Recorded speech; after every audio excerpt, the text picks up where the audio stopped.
I am seeing a little bit of video feedback, but not much. There we go. I can see me. There we go. Is everything where it should be? Looks very much like it. There we go. Right, good. Okay. Now, I know you just said questions at the end, but if anybody wants to shout part way through, I don't object to it at all.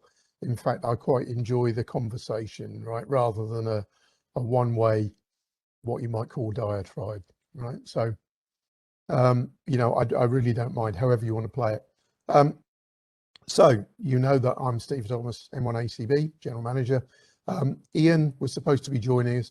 I'm sure there's been some problem if he's not here. So we will press on as soon as I can work out how to go to the next slide. There we go. What I'm going to do is this is what I'll go through tonight. Some introductions, a little bit about the organisation. I want to talk about how things have changed for us in the last 18 months. And then I really want to find out how things have changed for you. And then we can have questions and discussions and all sorts. But I'd love that to be interactive. Sorry for the photographs, by the way, but that was in case my camera wasn't working. So first of all, that's me, licensed in 1994. I used to volunteer for the RSGB from 2008. So I was a deputy regional manager, one of Dave's many roles. So I was the deputy regional manager for Suffolk. And then in 2014 became the regional manager. This was before the names changed to regional reps. So I used to cover East Anglia, so Suffolk, Norfolk, Essex, Cambridgeshire, and for a short while Kent. So busy job. Find out an awful lot of things in those jobs about what amateur radio is all about in the regions. And then from 2016, when Graham Coomer retired as general manager, then I applied and was appointed as general manager. So it's a paid role at the RSGB. So since 2016, 5.5 years. On a good day, it feels like 55.5 years, or on a bad day, it feels like 55.5. On a good day, I can't believe that 5.5 years has gone by. It is very, very varied. I'll try and tell you some things about that now.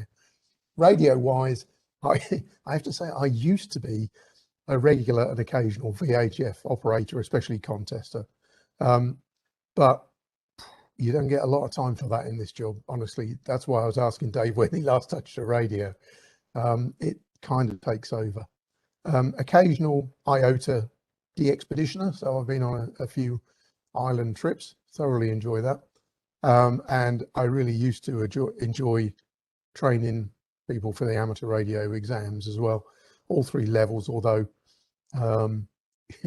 probably like most clubs, my local one used to do far more foundation, the occasional intermediate, and a very rare full. But I think that's fairly typical across clubs. But anyway, absolutely love doing that. It's great fun. People normally say, do I believe in clubs and societies? So I list some of the ones. Most of these came about when I was regional manager, because you go and visit all these clubs and you kind of collect them along the way.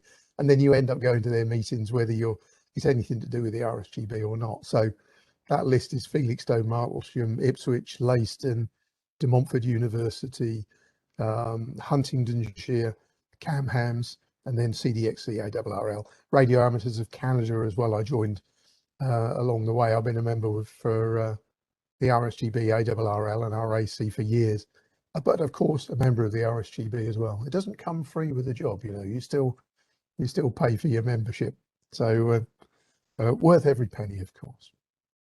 Anyway, so that's sort of where I've been and what I do.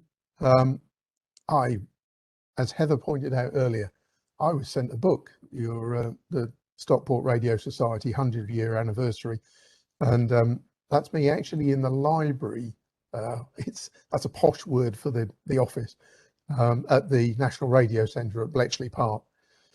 And I have to say, that I went there in, I think it was July, I did the picture, something like that. So you can see the mask hanging over my ear. I'd forgotten that was there. But something to point out about being the GM is people think that we've got some huge organization and there's people running around doing all sorts of things for me. It's just not true. If I want to take some photographs, I've got to take the camera. It took me ages to get that picture with the book. There was about 50 shots and you know, it's not a huge organization, the RSGB, not staff wise. So if you want something done, you muck in, you get it done yourself. I can see Dave in camera. Is that true, Dave? If you want it done, you've got to do it yourself, haven't you, really? There's not armies of people, but sometimes people think like the GM's job is some ceremonial job or something. Nothing could be further from the truth. There's a lot of hours involved. Last night, for instance, was one of our Tonight at 8 webinars, and I was running the online chat session for that. So, you know, there's always something going on. It's always different. It's great fun if you've taken the right vitamins and you can keep going. I think that's the way I feel about it. Anyway, great job. A quick revision about why we're all here thinking about amateur radio. So we say that amateur radio is a technical, I've crossed out the word hobby, I'll tell you why in a second. A technical hobby for people who want to learn about, use and experiment with wireless communications. Wireless has become a key word in the modern world. And people sometimes forget that radio and wireless, same thing. So we like to put the word wireless in wherever we can. It makes people think more about computers, wireless, mobile phones, all of that sort of thing. And of course, radio is behind all of that. I'm not trying to teach you to suck eggs. I want to explain this word hobby because it depends greatly on who you're talking to, right? To us who are involved, it's a hobby. To somebody who's perhaps in a sailing club and we're explaining what amateur radio is all about, it's a hobby. But trust me, when we go and talk to Ofcom, it is not a hobby. It is a service which is defined by the by an international treaty at ITU level, because it is protected and it's very, very important. So that's why I cross out the word hobby for some people when we're talking to them, but it depends on your audience. It really does. But when we have those big conversations with Ofcom about protecting spectrum, things like that, it becomes a service, the amateur radio service. Important thing is, of course, it evolves continually to include and extend wireless technologies. That piece is in there because I did a lot of interviews with the BBC over the last 18 months. And I always got the question, it's just Tony Hancock in a shed down the end of the garden, isn't it? You know, all of that sort of stuff.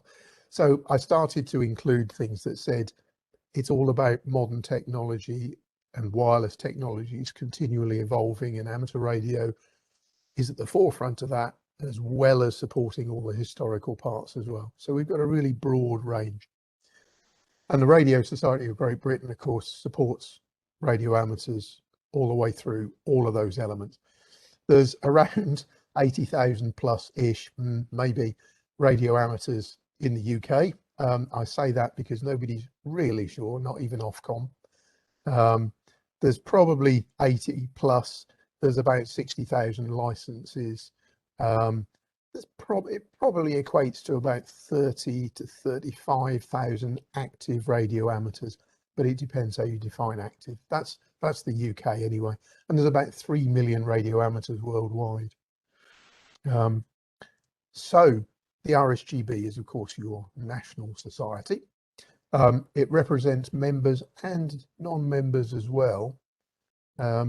We're members of something called the International Amateur Radio Union, the IARU. We're in Region 1. There's about 100 other national societies in Region 1. That's Europe, Middle East, Africa. It's all of that area is Region 1. So we represent UK amateurs to Ofcom as well, of course, the UK licensing authority. And we also send experts to international meetings, International Telecoms Union, World Radio Conference. They're members of the RSGB that volunteer for the RSGB and a part of those which goes to those bigger meetings, but they might typically be helping to define and protect the standards for things like wireless charging in the future. So we have people on our EMC committee that represent amateurs at these very large conferences as well. So there's a very serious side to being the National Society, as well as all the other things that we do. Now, services for members and non-members as well. For members, of course, we've got RADCOM, the printed version. We've got RADCOM Plus and RADCOM Basics. They came about because if you ask anybody about RADCOM, some people will say it's too technical. Some will say it's not technical enough. So therefore, we've got RADCOM Plus at the technical end, Basics at the beginner end. And Basics is really aimed at not just beginners, but people who maybe want to try new things. So perhaps they haven't tried digital modes before or something like that. RADCOM Plus, we go into a lot more detail. We have more space to go. We publish circuit diagrams, things like that in RADCOM Plus. We can go into a lot more detail. And we're always accused of just being a bookshop. So I'm hoping with all of the other things I tell you that you'll realize that's not true. However, we do sell about 250 different technical titles from the bookshop. And the accusation about the bookshop, I would always say, if we weren't printing them, then who would support amateurs who want to buy technical books about amateur radio? But we are definitely not just a bookshop. In fact, everything that we make, we're a not-for-profit organization.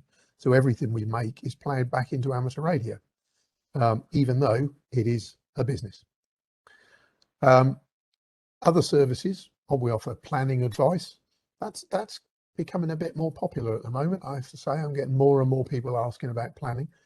The same with EMC advice as well. Interference problems, we know they're high up the list. We run something called the Spectrum Forum. We bring together lots of other amateur radio organizations like the BATC, CDXC, the GQRP Club, all of those groups. They come together into something called the Spectrum Forum. So it's not just us. We work with all those other organizations as well. We run contests, of course. We do propagation predictions and fund some tools that are out there available on our website for predicting propagation. We run exams that I will pass to Dave at some point this evening to give you the latest. That's just to prepare him for that. He knew I would. And we're now offering remote invigilation exams at all levels. Been tremendously successful. We'll talk a little bit about that. Exams, and especially the remote invigilation exams, have allowed thousands of people to take their first steps into amateur radio recently. We have a program called Building Experience, which includes beyond exams and videos and a Facebook group. And this is all about trying to support new people who are coming into amateur radio. And we're looking much more to do much more in that space as well. Lots of people have joined amateur radio. They need help and support. We've got our Tonight at 8 webinars, which we have on a Monday evening once a month. We had one yesterday evening all about meteor scatter. It's a live online with live questions on YouTube, free to anybody. This is where I start going into non-members as well. Not only the support at international level for non-members, but some of our services, especially over the last 18 months, we make available to non-members as well, because we want to encourage them to develop in amateur radio and join the RSGB in the fullness of time. The other services, our website, Facebook, Twitter, and YouTube have become tremendously important for us. We engage with thousands of people every week across those channels. Some people love it, some people hate it. I get that, absolutely. It is just the same as some people hate DMR or FT8 or whatever. People communicate in so many different ways, but people expect us to communicate in all of them. That's the challenge for us. So Those are the services then. I want to mention the National Radio Centre as well.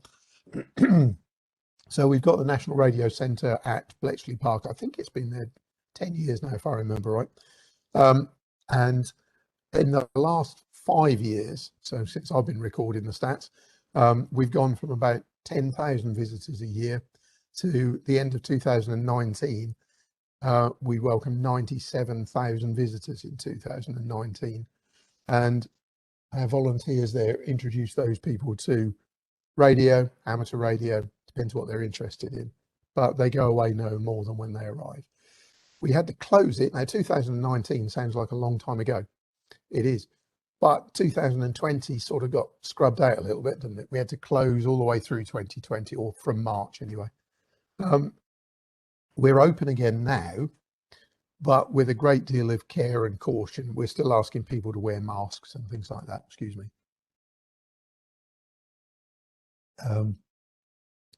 We're still asking people to wear masks, but our numbers are huge at the moment. We saw 14,500 visitors in August. So despite the restrictions, despite the booking system that we've got at Bletchley Park, all of that sort of thing, we're seeing some really fantastic numbers. And Nigel there on the left, while we were closed, ran an HF net for all the volunteers at the NRC and people who might have wanted to join as well, or might have wanted to visit the NRC. So he ran the net every day. So 250 odd nets he ran, one a day while we were closed. The organisation looks a bit like that. At the top level, we've got the board of directors. As I said just now, I'm not one of those. I'm employed by the board. So the board are the top of the chain. Volunteers, of course. Everybody always says, you know, the board are paid far too much. I couldn't agree more. But they're not paid a thing.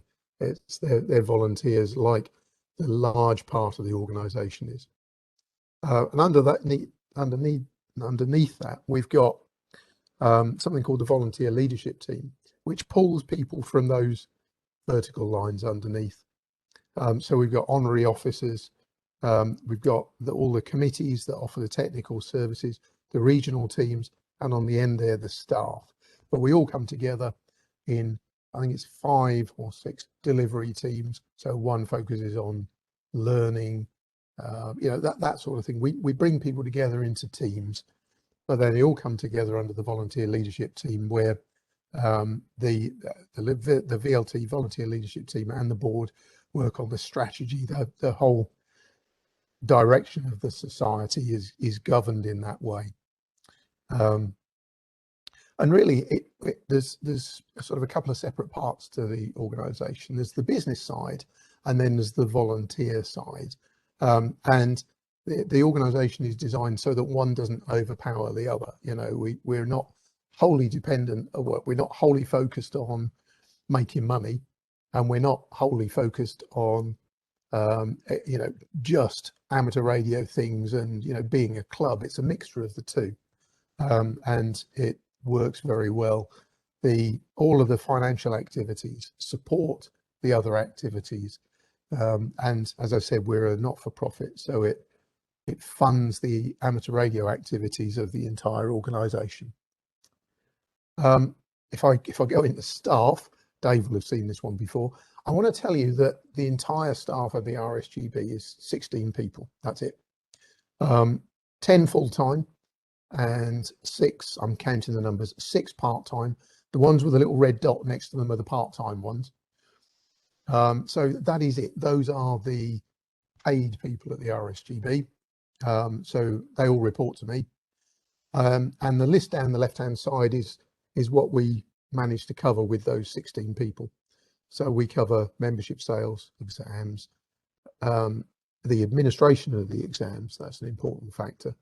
The publications, so all the books, the publishing of the books, the sales, production of Radcom and Radcom Plus, and Radcom Basics, all the advertising that goes into the books and into Radcom. Our finance function, we've got 3 people in that 16 that are involved in finance. HR function, like any business. The IT and the web functions are all run from there. Most of these people are based in Bedford, by the way. So not all, some work from home. In fact, everybody works from home at the moment, but the office is in Bedford. Communications function, so all of our social media activities now links out to mainstream media, and all of the comms is run by the staff. National Radio Centre, I've got one part-time staff member, Martin. You'll see just at the bottom of the chart there, there's about 45 volunteers that work with Martin that man the NRC.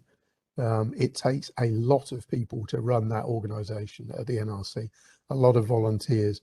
They have a great time, but we work them extremely hard. They are fantastic with all the visitors, but it takes a lot of people to open 7 days a week. At the moment, we're only managing 6 because we're still having people coming back from being nervous about the pandemic. So we're closed on Wednesdays at the moment. We hope to be back to 7 days again soon, but that's based at Bletchley Park. We manage the annual convention. We manage all the organisation for the annual general meeting, our video production, our media comms, liaison with Ofcom. We're together with a load of volunteers as well.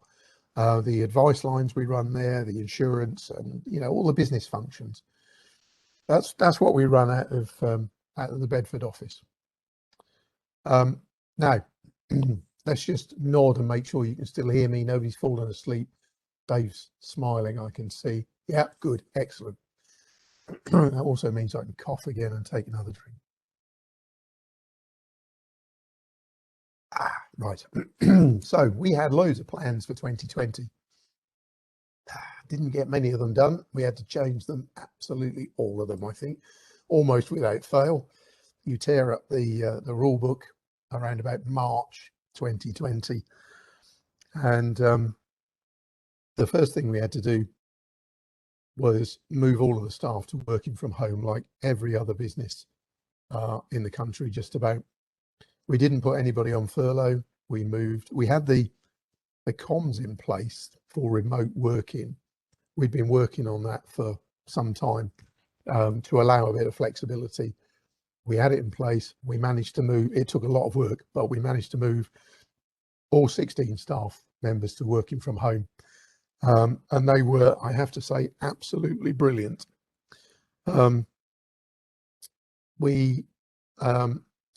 As the pandemic really escalated, some of our, we used 2 warehouses for our book supply. So we sell thousands of books a year. But we got 2 warehouses that do that. One of them was struck with the virus rather badly and had to close for a while. So we had staff members receiving books at home, and then we were shipping the books out of the office instead of from the warehouse. So our office downstairs looked very much like a warehouse for quite some time. I've got, I won't show the photographs because it looks really messy, but the staff just pulled everything together through that time. And that's the story, because the volunteers did the same thing as well. When we talk about exams, there is a story that everybody really came together here during this time to support and develop amateur radio as best we possibly could, even under those circumstances. So I'm incredibly proud of what we managed to achieve, and we're still doing during that time. Anyway, so everybody working from home, that was our big challenge. So we had to get used to video calls, remote meetings. All of the board meetings were handled by video. It was a big change for the organisation all the way through, and we're still finding our way through some things. It is very, very tiring. It is a challenge. It really is. But I think we pulled it off. We found out that engaging with people from a distance can be tricky. I don't just mean the staff. I mean members, non-members. So all of those calls. So just for 2020, while we were all working from home, we made and received nearly 60,000 phone calls, because we were running voice over IP for all the staff to be able to carry on taking those calls from home. So nearly 60,000 phone calls last year. It's been the same this year as well, but last year, I've got the whole year numbers for last year. So nearly 60,000 calls in and out of, well, everybody's living rooms, and everybody's been working from their dining room tables, and you know, whatever it takes. So we found out that engaging with people at a distance was tricky, and we really have missed the rallies, the club meetings, you know, all of those things that we used to do. I can absolutely swear that I have really missed going to the rallies, meeting people face to face, the National Hamfest, the convention. You know, I see so many people during those events that it's been a huge change not being able to do it. It really has, and I've missed it. I have really missed it. But we've done some other things. Two big things to talk about is engaging with the media in a completely different way. So engaging with people, but the media, I'll tell you a bit about that. And we are absolutely going to have to talk about exams as well, because there's a damn good story around exams as well. But all the way through this, we've been attracting new and returning amateurs and supporting new and experienced amateurs. Those have been our sort of key focuses. So engaging with the media, we ran a campaign, which I'm sure you've heard of, had enough of, got bored with, moved on from, all of those things by now. But it stood us in tremendously good stead. So I'm going to bore you with some bits of it. In April, we spoke to somebody from the NHS, one of our volunteers, who said, why don't we do a joint campaign with the NHS? This is during the time when people were sort of clapping the NHS, you know, in the evenings on, was it a Thursday night, things like that. We were incredibly lucky that the NHS said, yes, you can use our logo. We will happily join with you on this. So we launched a campaign, and the media campaign involved sending out well over 100 press releases. It involved me sitting and filming a video, the launch video, in this very seat here with the camera just behind me somewhere. It was very much done at home, and I got Elaine, our Radcom editor, to join and record a bit, and we recorded a bit at the NRC, and we just pulled in a few favors, put together a video, launched the campaign, sent the press releases out to every press organization we could think of. And we pinned it on two things. One, encouraging amateurs to get on the air and talk to each other. We have no idea how long lockdown was going to go on for, let's be honest. But that was one key thing. So promoting everybody getting on the air, talking to each other and supporting each other, while also realizing that we could use this to raise awareness of amateur radio. And it is done both of those things. So we've had coverage in, well, yeah, for the RSGB, certainly absolutely unprecedented coverage throughout this campaign. And the campaign has sort of rolled and grown. It's been self-feeding as well. The more stories fed back into more requests for interviews, requests for articles. We were on TV, we've been on BBC Radio, we've been in newspapers. So we've been in the newspaper and the Telegraph. Even only a few months ago, we turned up in the Boston Globe. No idea how that happened, but they'd spotted our campaign, and we got a mention. We got a mention along with the ARRL, you know, saying that we'd seen this tremendous growth in amateur radio, which I'll mention later, and you know, the campaign was a big part of it. The absolute coup was being on BBC Online. If you get on the BBC website, your stats go like that, right? It's like a cliff face, and you're going, it blows everything else away. I'll tell you some of it in a sec. Then we had local radio interviews. I did radios with BBC Three Counties Radio, so that it's the local one to Bedford. And that generated all sorts of, you know, follow-up videos as well, and lots of other interest. BBC Radio Somerset, they ran interviews with me as well. I don't know what it is about these radio stations. They insist on you getting up and doing an interview about 6:30 in the morning or something like that, which is not my time of day without a hell of a lot of coffee, let me tell you. But That's where I started sort of changing how I talked about amateur radio, to be honest, because they wanted to know what it was all about, and was it just Tony Hancock in a shed? So that's where that sort of grew from. We were on BBC TV. Points West did a whole piece around Caitlin Field, who's age 10, who became licensed by using remote invigilation, because her granddad, Don Field, the editor of Practical Wireless, then trained her online during lockdown, and then she took an online exam, passed that. We passed that to the BBC. They went and did an article, you know, a TV interview about it. The great stories that we've been collecting have really fueled this, and you can see a lot of them on our website. And the remote invigilation team have been fantastic at watching and spotting people that are prime media contacts now. Dave, is that true? There's been quite a few that have been collected on them. So we picked up some great stories. And we also know that radio amateurs around the country have chatted to their local broadcast radio stations. I know Heather did. Heather, you were on, was it Radio Manchester?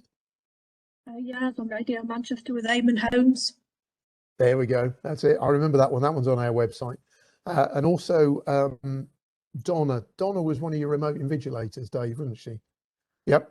And I remember hearing the Donna one. She was listening to local radio while doing the ironing and thought she'd make a phone call to them, and then she ended up live on the radio describing to them all about remote invigilation exams. It was excellent, but people just felt that they could contact the media and tell them about amateur radio and tell them about what was going on. So it was fantastic. Now, the upshot of all of this, we used a media tracking company to track the penetration of this media campaign. And before I hit the button, bear in mind that over the years, we've always been told that the RSGB does absolutely nothing to get amateur radio into the national press, right? You know, nobody ever sees anything, nothing ever happens. And the independent company who monitors this stuff tells us that our campaign had a potential reach of over 38 million people. That's what it contributed to. So it was absolutely huge for us, and continues to be. It keeps rolling. It's nowhere near as busy as it was, but we can still refer back to the great stories, and we can, you know, we've got those on our website. We've got those in our pocket, if you like, for when the media come to us or we want to draw attention to something with the media. We pull out some of the great stories that have been collected from the youngsters, you know, that have joined, or the people that have taken their exams in odd places. You know, there's some really great stories. Right, so we also drove a huge increase in our web, Facebook, Twitter, and YouTube sites.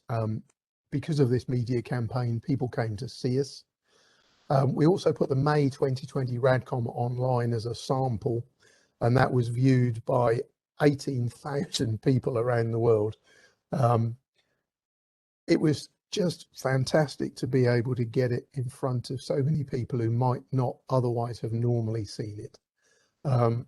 So we did that. As I spoke to the board about it, and absolutely unanimous, yes, we should put it out there. We should give it to as many people who can read it as possible, because they might be bored during lockdown. And, you know, bear in mind, this was May. We were only 3 months in, or 2 months in at that point. We had no idea. We ran a series of Hope QSO parties, which were contests, daytime contests. 293,000 QSOs from 39 countries across 4 continents took part in that. So we put all of this under the heading of this this campaign. The BBC, the NHS, and even Ofcom shared our story. So again, you get on the BBC web pages, fantastic, your numbers go through the roof. When they actually start sharing some of your stories, or the NHS, who've got I think it's 1 million employees, something like that. If you get on some of the NHS websites, they have like 500,000 subscribers to their newsletters, that sort of thing. The RSGB and amateur radio has been in those. And Ofcom have been retweeting a lot of our good news stories. And I don't just mean the amateur radio part of Ofcom. I mean, the top level of Ofcom have been retweeting the RSGB tweets out to the world to tell people that we've seen a huge increase in amateur radio take up in this country. So our YouTube activities have been well received as well. The convention last year we had to run online, not surprisingly. We normally see about 500 people through the door at our convention when we hold it in Milton Keynes. We saw 3,635 people on the day online from all of those countries. But it's still there. It was watched 32,000 times within a few weeks. It is a hell of a way to reach a big audience. However, remember what I said about we really miss seeing the people, right? So there's this conflict that you can reach a load of people, but it's not quite as personal. You know, that's a tricky problem for the world going forward, I think. Our Tonight at 8 webinars have been fantastically successful. We make these free to everybody, as we did the online convention, make it free to everybody. So that's whether they're members or not. They can watch it on YouTube, they can ask questions, and we've had tremendous feedback about that. The ones in 2020 were watched by 19,000 people. We've done 16 now, and we've had over 44,000 views of it. There was, as I say, a good one last night on meteor scatter. There's David and Tammy in Norwich run the studio part of it, and then behind the scenes we've got 3 of us staff that run the web, the social media, and the online chat stuff throughout the evenings. And then there's some volunteers that look for people that could be lined up for talks in the future as well. So it's it takes a lot of work, but tremendously well received. We've been publishing videos as well, 2 practical video suites to support new licensees. This is under our Building Experience and Beyond Exams umbrella. The first we recorded at the NRC because foundation practicals were suspended, and people didn't have to do the foundation assessments. We thought it'd be great to record what they normally would have learnt and seen demonstrated during those times. Those have been tremendously successful as well. You can view those on YouTube, free to anybody. 11,500 views so far. That's not bad. Pretty happy with that. And the second series covers practical skills. We've done a range of these, fitting a PL plug, PL259 plug, making a balun, cat control for the radio, and a few other things. I think we've done antenna analyzer as well. We've had nearly 14,000 views on those so far. So those sort of things that we're putting out, is trying to encourage people to try different things. And you know, I think some of these things are prime candidates for clubs, when people can go back to clubs and you can attract people with these sort of activities, because people will be desperate to go to clubs, I'm sure, and see things face to face and learn. So we were just trying to fill the gap with that for a while. So exams. Pause. Can you all still hear me? Are you asleep yet? No answer to the second question. Okay. We've been offering exams for some time. I couldn't remember how long, Dave, but at least, is it 5 or 6 years now? Yeah, March 2017 was the first. 17 was it? Okay. Yeah. All right. Yeah. Thank you. So I knew it had been for a while. So the online part of the exams is not. It was an innovation at the time. It is not an innovation now. We've been running that since 2017. But the innovation was the team of volunteers and Dave pulling them together to run the remote invigilation so that people could take these exams from home. And we started, so exams were suspended to start with while Dave pulled all this together. And then foundation was introduced once we'd got through the avalanche of foundation, or at least got it down to a dull roar anyway. We then introduced intermediate, paused for a while, then introduced full as well. Every time we introduced one, there was this enormous avalanche of people booking exams. So we were having to try and control that. The team of volunteers for invigilation from home, absolutely fantastic. 35, I think, Dave, at the peak, is that right? Invigilators. So these people were giving up their time to invigilate people's exams at home, and they're doing it, you know, with a camera, and people have absolutely loved it. Right, we've seen a huge change in the way people take exams, offering it this way. And when combined with the online training that's been offered by some groups, some were already doing it. I'll pick some out. Essex Ham were already doing it. The Bath Distance Learning team were already doing it for full. But other organisations have joined with those. We've got a list on our website. I think there's about 7 or 8 on there that do 7, 8, 9 that offer remote online training for people. So people can take that training from home and then do the exam from home. I'm absolutely certain that some people would benefit from face-to-face training as well, you know, when that's possible, but it just was not possible. Everything was shut down, go home. We either stopped, which I think would have been horrendous for us, or we introduced this at considerable effort. It has been attracting people that might otherwise not have been able to study or take the exams. I think that's the understatement. It really is. There's been a wide range of people that have come that have said they couldn't attend clubs to do the training, or they couldn't, you know, they worked nights or something like that, you know, whatever. There was a whole range of things, but it's been fantastic to do that. But all along, we've folks. Yeah, let's skip that one. Right, the exams. Let me cut to the chase with the exams, and I might just hit the button and let Dave talk about it if you want. It's the numbers that should have been active from today, Dave, as we talked about. All right, you got your mic on. So I feel it is only appropriate for Dave to talk about this because he's led this awesomely, right? Absolutely awesomely, and it's been tremendously successful. So there we go. Okay, thanks for that, Steve. Yeah, okay, I led it, but like you said before, it relied on, you know, around 35 remote invigilators helping me, and Tony was one of those who jumped at the chance to be able to help these people right in the very early days, you know, and I thank Tony for that, and all the others, you know, a tremendous job, you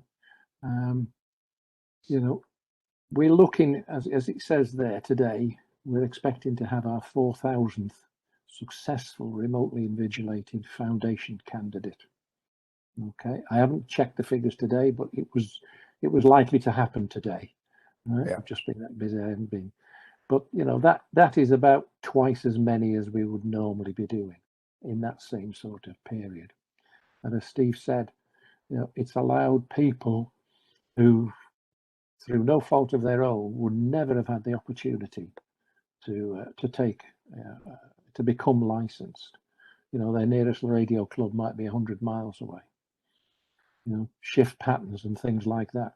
Clubs only doing courses on, you know, when they get 6 members, 6 people, you know, and that sort of thing. So, and it's really, and the numbers have started to slow down, I have to be honest. I mean, at the peak, we were running at over 500 a month, you know, exams.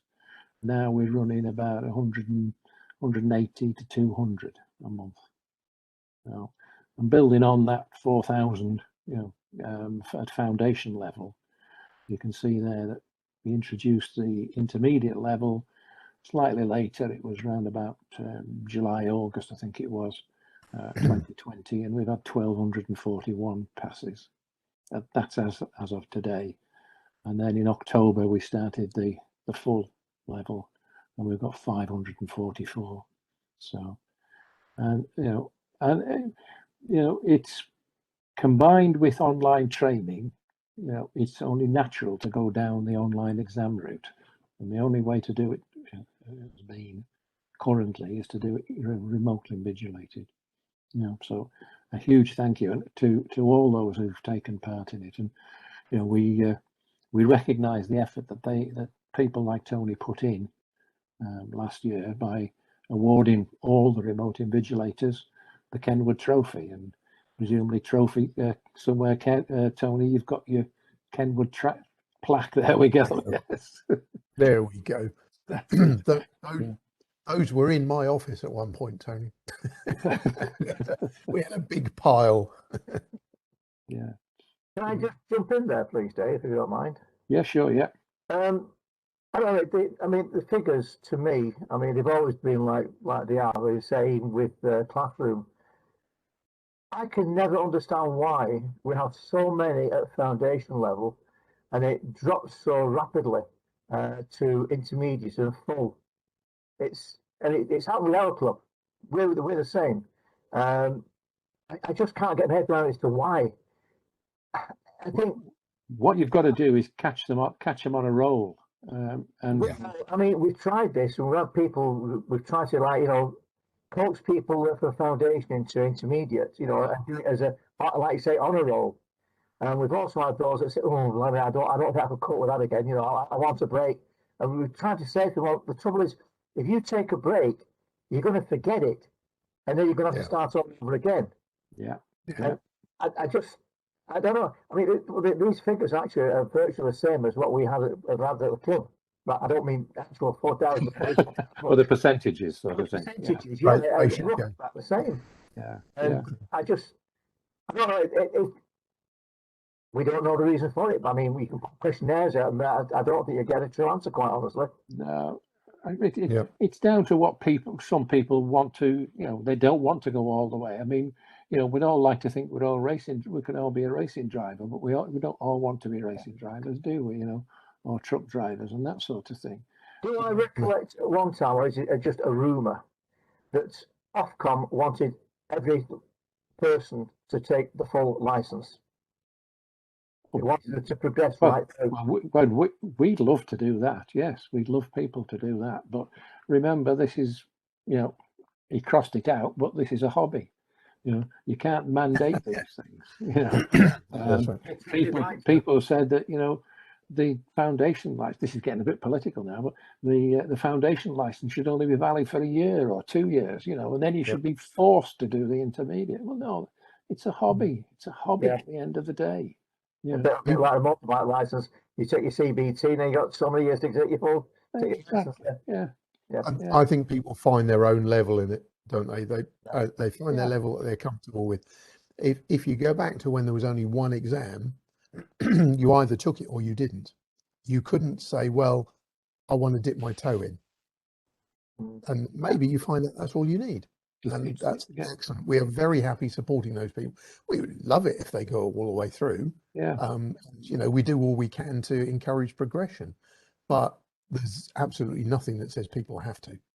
Yeah. And I think it would be a sad day if, you know, Ofcom were persuaded, should we say, to go down that route, because I think that would just block more people, you know, prevent more people than it would encourage. You know. It's a virtually kill hobby to a certain degree. Yeah, interesting figures for Region 3, which is where we are. When we're looking at it, in Region 3, we've had nearly 500 new licensees come into the hobby, just in Region 3, the northwest of England. Intermediate 128, and full 57. Yeah. And I've seen quite a lot of them. I've got Manchester and Stockport postcodes. I can't go down. I can't drill down to that level just at the moment, you know. But you know, the potential for clubs is tremendous, you know. And these were successes. I mean, you know, these are successful candidates. You know. Yeah, these people are going to be looking for clubs, aren't they? Yes. Or a number of them, not all of them, but I think there is a real opportunity for clubs to welcome newcomers in and help them with practical activities that they have been absolutely starved of, you know, because they've been at home. This is something that we're looking into as when we get back to the club, you know, virtually full time. Basically offering, we haven't got the tutors now to do the courses, but what we are looking at is basically practicals. Yep. Hands-on practicals. come and join us for hands-on practical, and you know, you might shy, we'll hold your hand while you know while you're on it, and this is something that we, you know, but the thing is that, as you might say, in the foundation.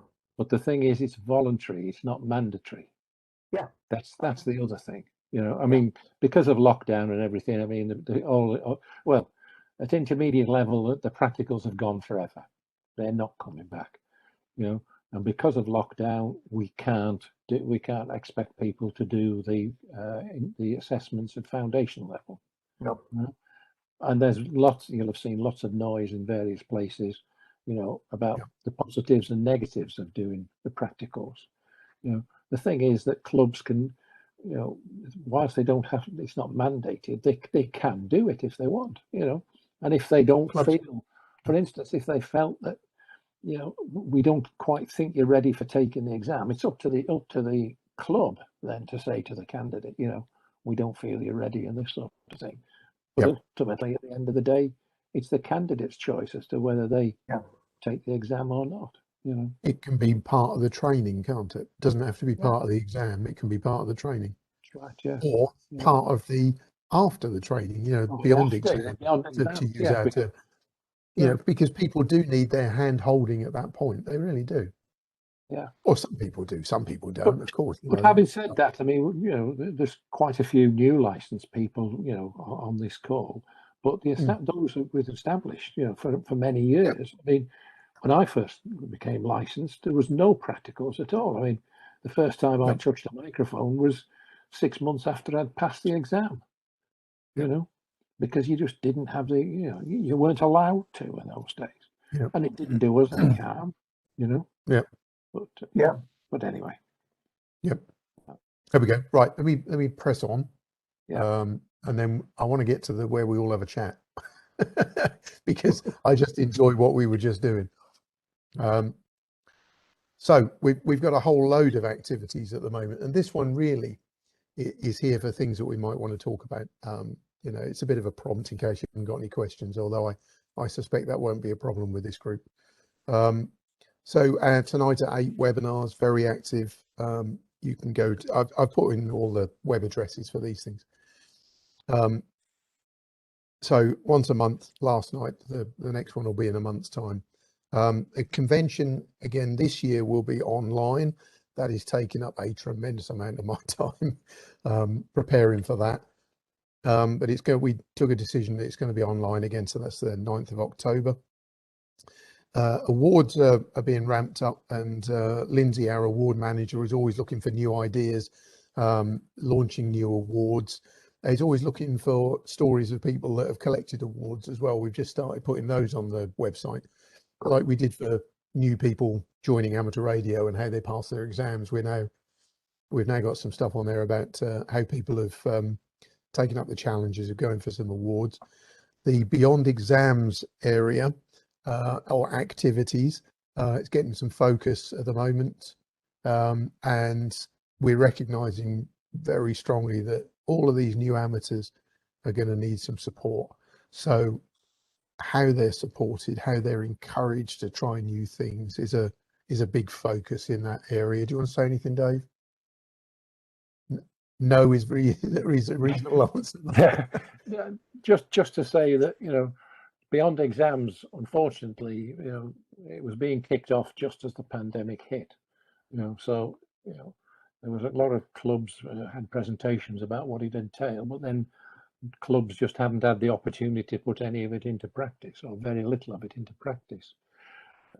Whether that's right or wrong, I'm not saying, but we are looking to relaunch, rejuvenate the Beyond Exams initiative. There's work going on at the moment, and that'll be coming out shortly.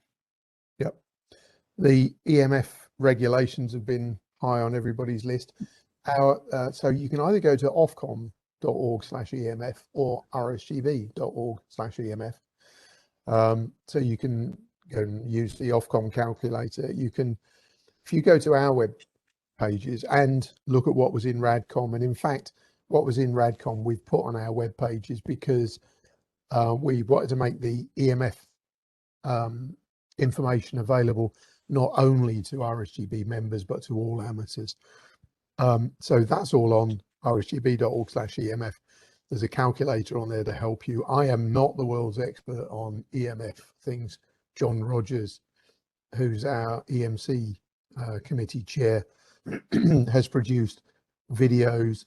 He's worked with Ofcom. He's been working with, and some other people with him, with internationally with the ARRL, because the FCC have been introducing very similar rules as well. So we've been working internationally about it. But I encourage you to go and read the things on the RSGB website about EMF. Follow the links to the videos as well, because that explains a lot more about it than I'd ever be able to do. It explains how to use the tools, how to calculate things. And if you go to our YouTube channel, we've now created a playlist just for the EMF videos as well, so you can find them quite easily. Our YouTube channel is called The RSGB. Search for that, look for the playlists, EMF, and you'll find all the videos relating. But do read the information on the RSGB website. Just in there, please, Steve. Yep. Can I just jump in? We've actually got John doing a presentation on the 23rd of November on EMF. John is? Yeah, hang on.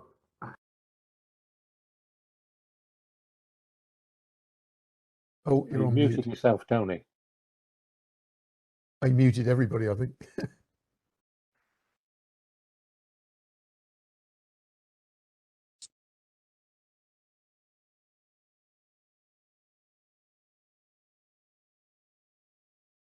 Am I still working? Tony's mic's gone. Yeah, Tony, your mic's gone. Sorry, yeah, I turned to hit the button, didn't I? Yep, got it. To me at my age. Yeah, we've got on the Tuesday, the 23rd of September. November. Okay, the blue page has turned over. You know, it's pretty wide nights, isn't it? 23rd of November. John is giving us a talk on EMF. Excellent. That is what you might call from the horse's mouth. So if Ofcom wants any figures, they can wait until he's been on. Yeah. Yeah. Well, I've seen already the draft, as Dave has as well, the draft for future Radcom articles as well. So there is still more coming. But the team are constantly working on refining the calculator and everything like that. And in some cases they're working, as I said, internationally, but also with Ofcom on understanding, let's say cooperating with Ofcom on understanding the science and the art of the possible, because it's not been clear cut all the way through. The volunteers in the EMC committee have done an amazing job, especially John, of pulling it together. So I'm glad he's coming to talk to you, because that is really useful. But do have a look at the videos that we've got online as well. Foundation practicals and practical skills videos I've already mentioned. And these fantastic stories of people joining amateur radio and the media coverage, you can go to the Get on the Air to Care website, still there. And you can, I would encourage you to go and look at some of the stories of the people that have taken the exams, that have joined, because those, I think, that's where I think the gems are buried in all of this, because it explains the reason for all of this stuff that goes on, because some of those stories are brilliant.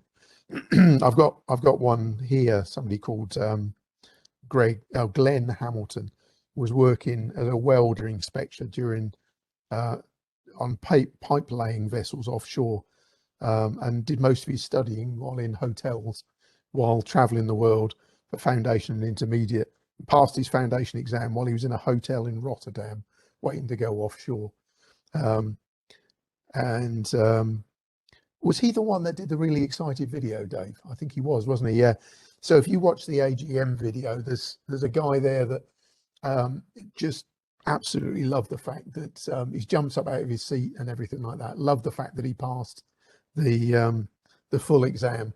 That's Glenn. All of those stories are on the website. Really go and have a look at them and see what some people have felt about their exams. It was amazing. I was actually invigilated him. Yeah.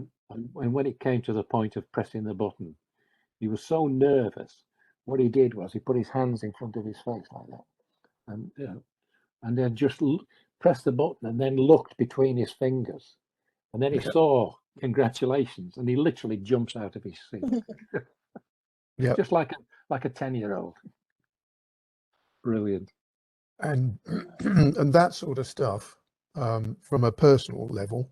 And again, I wasn't involved in that at all, but from a personal level, as well as the business side of the RSGB, those sort of stories is why I enjoy doing the job, right? Because if you see some of those stories and somebody's got to that stage, it makes it worthwhile, right? I know I'm paid, I know all of those things. And, I spend most of my time running this business like anybody would any other business as well. But I'm a radio amateur as well, and those things are incredibly important to me. So things that have changed for us. I want to say amateur radio is thriving in the UK. Do not believe the naysayers at the moment. This drives me wild when I read it all over the place, the end of amateur radio and things like that. You've just seen the numbers, haven't you, of the people that have come to it. I know we've got to keep them, but it is far from dying, right? It is absolutely thriving. Other countries are now asking us how we did it. I told you we belong to the IARU, and I've joined a couple of meetings, and I get quizzed, how we ran the media campaign, what we did with exams, how it all came together. How did we manage to partner with the NHS? How did we get on the BBC's website? How did we get in all the newspapers and things like that? So other national societies are asking us. We know out of IARU Region 1 that we have done incredibly well. We have shown growth in amateur radio, where I think it's fair to say all the other national societies in Region 1, and that's 100, maybe have not. Right, so the RSGB and the UK are absolutely leading the way with the growth of amateur radio at the moment. I know the Americans have seen some growth now. They were slow to get going, and I know the Japanese have seen some growth. The Japanese were absolutely over the moon that their membership had gone up by a number, and our membership had gone up by twice as many as that number. Right, so we beat the Japanese as well. It's absolutely awesome, and I can't say enough about it. So our membership, our RSGB membership now is at its highest level that it's been for over 10 years. All right, so we've been through a dip. We are back to where we were 10 years ago. Right, that's how good it is. And it's a hell of a lot to do with all those things I've been talking about tonight. There was a pandemic in there as well. That played quite a part in it. Let's not be blinkered to it. Without that, we probably wouldn't have done all the things that we did. But we were pretty fleet of foot, right? And that paid off. And that's why we're in this position that we're in there. So this is the last slide, by the way. So I'm curious as to what has changed for you, what the Stockport Radio Society are going to do now, and then questions and discussions, and ask me those difficult questions, and I'll pass them to Dave, and it'll work that way. Yeah. So I'm going to stop sharing so I can see more than just two of you, because I just get a little picture in the corner. There we go. Can I just ask you, Steve, Yeah. The increase in membership, I think a lot of this could be down to the remote invigilators as well, because we were actually pushing the cheap. Oh, I know. The cheap option of joining. We did actually get our, a little prod in the back from Dave. Don't forget the the offer that the RGB have got on for the. But how many have actually retained their membership? How many have that? Would you say something like 50%, 60%, or what? Well, when you say retained, what do you mean? Well, basically, they got the membership for about 10 quid for the first year, I think it was, something like that. Have they come back? Have they actually renewed their membership? In many cases, yes. I'm telling you now that the the membership, I can tell you what it is. The membership is now over 22,000. Right, we publish this in minutes and reports and things like that, so it's no secret. So the membership has now gone over 22,000, which we had as a lovely target in our minds. And this, Dave and I have talked about this many times. Over history, over the last 5 years, I'm only going to go back 5 years as far as I can go back. If you look in Radcon, we've always printed the number of people that have joined and rejoined. And the ratio has always been about 2/3 new people, 1/3 rejoining, right? Or people with older call signs. Yeah, there we go, that. Right, now that ratio, give or take a little bit, because there were some peaks in it, that ratio actually continued all the way through the lockdown. It's just the numbers got bigger, right? There were a few months when it skewed toward, when we were doing 500 foundation exams a month, you can't help but skew it. But generally it's maintained it. So, but we've seen that ratio through. Now, as well as the stuff that we were working behind the scenes with Dave on, the guidance and the things that the remote invigilators could give to the candidates and things like that, because we were very well aware. And I think we have seen an increase because of that conversation. That's very definite. And I get a lot of the stories where people say, this is my story of taking an exam. They mention the relationship that they had with their remote invigilator. And that sort of stuff sticks. The RSGB remote invigilator, don't forget, you'll get your volunteer badge. So RSGB remote invigilator spoke to me, helped me out, was fantastic, all of that stuff. It's made a big difference. It really has. But also is a better way to say, we've also seen a huge increase in people coming back to amateur radio during the lockdown as well. And that's what that other 1/3 is, right? There was so if people want to reactivate their license, I don't know whether you know all of this, Ofcom, there's a form OFW 346 on the Ofcom website. Not that I spank that very often, but that form on the Ofcom website allows you to reactivate your license if you haven't gone in and renewed it for 5 years. And they'll take a few pieces of evidence: a copy of your old paper license if you've got it, a copy of your exam pass if you've got it, but that doesn't include your call sign, or you can get a copy of the call book page as long as you didn't withhold your details. And I've got call books on the shelf outside my office, which I'm not in at the moment, but outside the office in Bedford, going back to, I think I go back to about 1940 in the office. And then older ones are actually in the library that you saw at the NRC. So if people want proof, they give us a call, send us an email. We take a scan of the particular page, give it to them. They go off to Ofcom, they can get their license reactivated. During the same peak when you were running, was it 500 foundations a month, Dave? Whatever that peak was. During that same time, so right at the peak, we were doing about 30 call book lookups a week in the office. We were pedaling fast. But bear in mind, there was nobody in the office.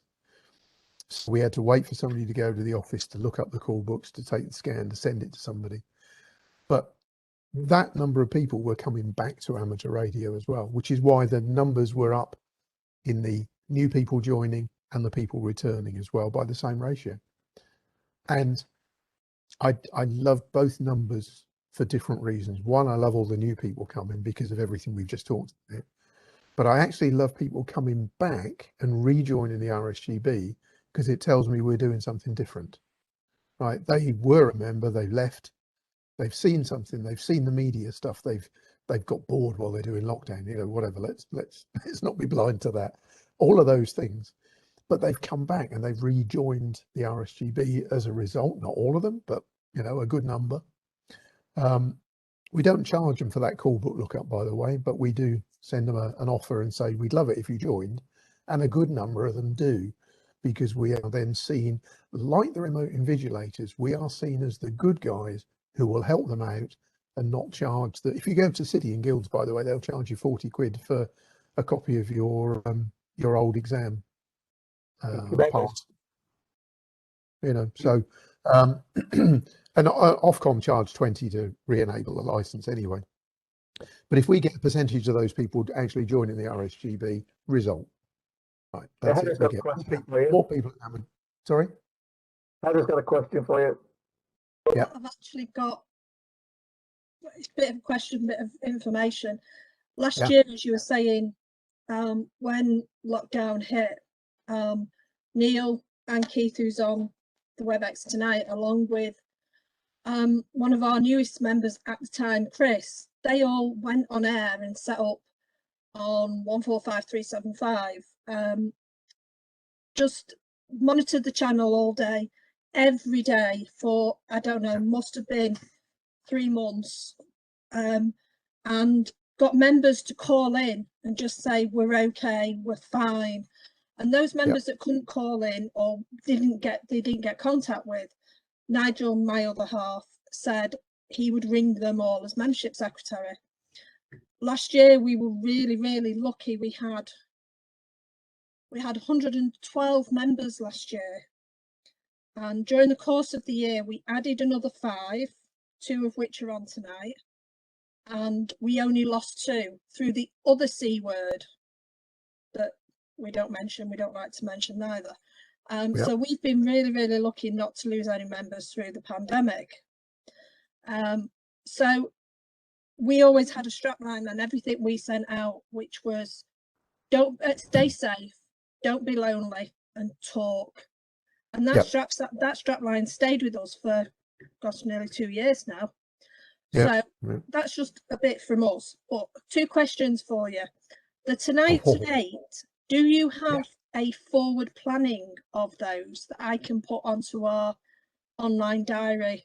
And then if any of our members want to go on it, they can go on it.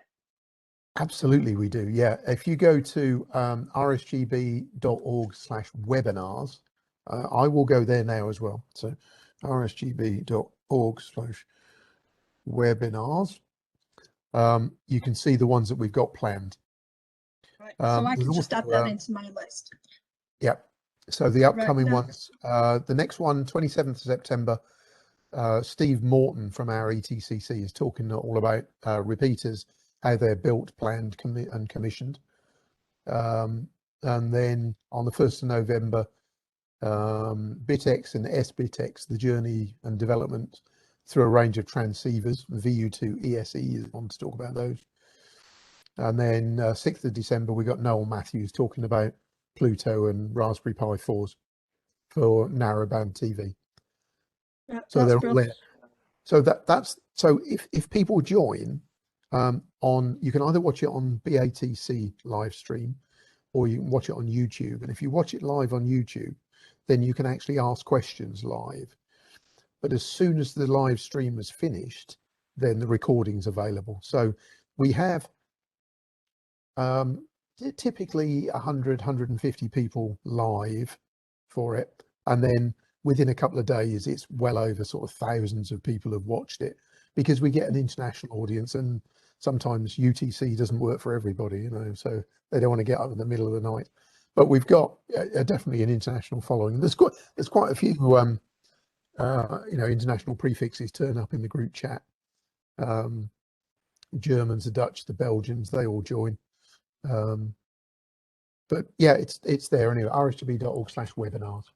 Right. The other question I had was, when I was researching that big blue book that you've got, which got thrown out of the window about a dozen times, I bet. I contacted the RSGB because some of our members were saying, from information in Radcom, why are we only affiliated to the RSGB for 60 years or 65 years, whatever it is now, when we've actually been going for 100 years? Now, we were originally, from information I found in the archives, affiliated to the London Wireless Company, but we don't know how we can get any further there's a tense information subject going back. So I don't know if you could help. I can, if you can drop me an email. There's 2 people that will be able to look, and have got a good chance of finding something. Mark Allgar, the membership manager, might know, but Elaine Richards, the Radcom editor, is also our archivist and knows everything about everything, knows where all the bodies are buried and which cupboard things are hidden in. And obviously not in the last 18 months, but goes to the library at the NRC. Normally, when Radcom goes to press, and it goes to press this Wednesday, by the way, normally Elaine comes in, she works from home, she comes into the office for those 3 days, and on the Thursday, after it goes to press, she normally goes to the NRC for a day and does a bit of a sort of a trawl through the archives for things that people have asked for. At the moment, she can only do these things remotely, so she might not have access to everything, but she amazes me, the stuff that she can find and the history she can dig out. Would it make any difference that we were originally the Stockport wireless? And all of that sort of stuff. So put as much information in as we can. Yeah. And what I'll do is I'll give it to Elaine, and if she doesn't know, we're in trouble. All right, that's how Elaine works. She's our she's Radcom editor, but our archivist as well, because she loves the history stuff. Right. One last thing, and then I'll let Neil have his thing. Just from what I've heard tonight, and sometimes I can't listen to the technical stuff because it goes over my head. You know, I'm only an M6 and I'm not very brainy in that respect. No such thing as just an M6. Don't say that. Never say that. No, I mean, I did my license to get on air and talk to people. So the practical side of building and all that doesn't interest me. And, you know, I can go to the club and run on full power. I can, you know, I've got the chance of doing different power. But one thing that I've noticed from this talk tonight, from what Steve's done, is, if I'm correct, and Dave will correct me if I'm not, in 2019 at NASA, I was interviewed by Steve. Unbeknown to me, I was being interviewed. And he told me that we'd won. It happens. The NASA competition through the passion that I put forward for the club. And obviously he didn't ask me any technical questions or anything, which I was very pleased about. But from what I just heard, that passion is relayed in Steve, and you know, I think that's a great thing to have, because he's very, very passionate about the RSGB. I get very tired as well. that goes for all of the staff and all of the volunteers as well. Actually, there's a hell of a lot of people do it for the love of doing it. I've often said to the board before that I used to be a volunteer, now I'm a staff member, but you end up doing both. You end up being a staff member and a volunteer. If I went back to the staff list, there's about half of those folks are actually licensed. There's not a huge number of them that are active. We like them to go through the license training so they understand what everybody's going through. But there are quite a few in there who are active. Giles is, Martin is, I am, you know, that sort of thing. But it's the volunteers that bring the, you know, the breadth of amateur radio skill that we couldn't hope to have ourselves, because I spend, you know, 90% of my time is worrying about the, you know, it's in the company, because you can read it. You know, it's a £1.5 million business. That's what the RSGB is. It's a not-for-profit. So there's this, you know, that's the turnover in a year. You've got to manage that. You've got to worry about, you know, all the publications, the finance, the staff, the, you know, all of that stuff, the building, the NRC, that all of those things. We couldn't do all that we do without all the volunteers bringing all of the knowledge and the skills. You know, we couldn't hope that's for a small number of people to know about all of the details for EMC and EMF and everything like that, just for instance. If I think about the contesting committee for a second, you know, they are a lovely sort of self-autonomous group. They do it because they're absolutely passionate about contesting. And I know contesting is your Marmite subject. Some people love it, some people hate it, but they they love contesting, and therefore they put in a huge amount of knowledge and skill and time and experience into running those contests. The same goes for, you know, EMC, and the same goes for the people that look after the exams and the syllabus, and, you know, their education people. They're just, you have to bring these people that are passionate about it. But I happen to be an amateur as well, but I think it's important, because then you know why you're doing it.